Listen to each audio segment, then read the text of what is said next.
तर वर्षा आणि सागर बंगल्यावरती बैठकांचा सिलसिला सुरूच आहे। शिंदे आणि फडणवीसांच्या भेटीसाठी आमदारांची रांग आपल्याला पाहायला मिळते। मंत्रिपदासाठी अनेक आमदारांकडून जोरदार फिल्डिंग लावण्यात आलेली आहे।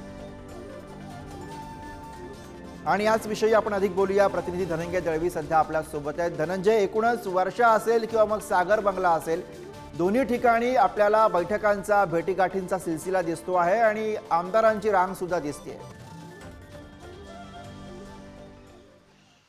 गुरु, आपण जर पाहिलं तर गेल्या काही दिवसांपासून महायुतीला खऱ्या अर्थाने गवगवीत यश मिळाल्यानंतर मुख्यमंत्री कोण असं एक सध्या जी आहे चर्चा याच भोवती, या पदाच्या भोवती फिरताना आपल्याला पाहायला मिळते।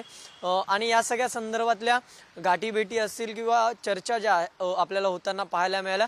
आपण जर पाहिलं तर मुख्यमंत्री एकनाथ शिंदे यांच्या वर्षा या निवासस्थानी सुद्धा बरेच त्यांचे आमदार असतील किंवा त्यांचे कार्यकर्ते असतील, यांनी जे आहे की मुख्यमंत्रीपदी पुन्हा एकदा फेरनियुक्ती जी आहे ती एकनाथ शिंदे यांची हवी अशी मागणी जी आहे ती केलेली पाहायला मिळत होती। तर दुसरीकडे भाजपकडून आपलं संख्याबळ जास्त आहे, त्यामुळे मुख्यमंत्रीपद हे भाजपलाच मिळावं अशी मागणी एका ठिकाणी होताना पाहायला मिळत होती। आणि या सगळ्यामध्ये जर आपण पाहिलं तर मुख्यमंत्री कोण असा एक प्रश्न जो आहे तो समोर आलेला पाहायला मिळत होता।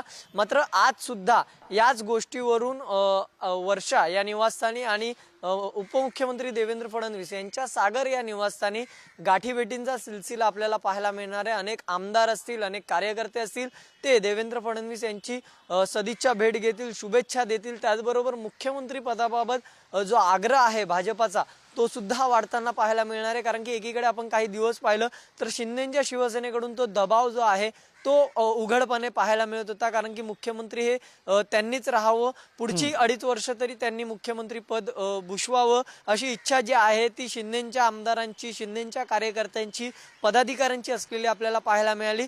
त्याचबरोबर आता भाजपकडून सुद्धा तशाच प्रकारचा जोर जो आहे तो आपल्याला पाहायला मिळतोय। सगळं एकीकडे जर नेत्यांना विचारलं तर त्यांचं म्हणणं आपण पाहिलं की या सगळ्या संदर्भातला निर्णय जो आहे तो वरिष्ठ पातळीवर घेतला जाईल। केंद्र जे आहे ते या मुख्यमंत्री पदासंदर्भात सगळ्या गोष्टी ठरवणार आहेत। त्यामुळे केंद्रीय प्रशासक जे आहेत ते सुद्धा आज मुंबईमध्ये येण्याची शक्यता आहे। त्यामुळे आज सुद्धा उशिरापर्यंत जे आहे ते मुख्यमंत्री पदाच्या नावाची घोषणा होऊ शकते। त्यामुळे एकंदरीत सगळ्या राजकीय घडामोडींना वेग आलेला पाहायला मिळतो। अनेक गोष्टी राजकीय ज्या आहेत त्या सध्या राज्यामध्ये घडताना पाहायला मिळतात आणि याच सगळ्याचं केंद्रबिंदू जे आहे ते मुंबईतील एक वर्षा निवासस्थान, ज्या ठिकाणी आता सध्याचे काळजीवाहू मुख्यमंत्री यांचं निवासस्थान आहे, तर दुसरीकडे उपमुख्यमंत्री देवेंद्र फडणवीस यांचं निवासस्थान आहे।